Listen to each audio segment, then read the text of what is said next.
To mute or unmute your Samsung Galaxy S26, all you need to do is simply open up Settings and then scroll and select Sounds and Vibration.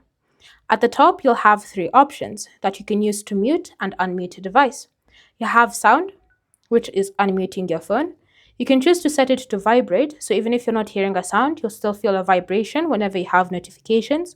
Or you can choose to set it to mute and completely mute your device, no sounds, no vibration.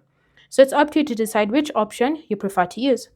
Alternatively, you can always just swipe down for quick settings, and from here, you should be able to see this speaker icon. When you tap on it once and it's a white color, it means that it's unmuted. When you tap on it again, it should be set to vibrate, and when you tap on it a third time, it should be changed to mute. So it's up to you to decide which option you prefer to use whenever it comes to muting and unmuting your device. Thanks for watching. If you have questions or comments, leave them down below and we'll get back to you.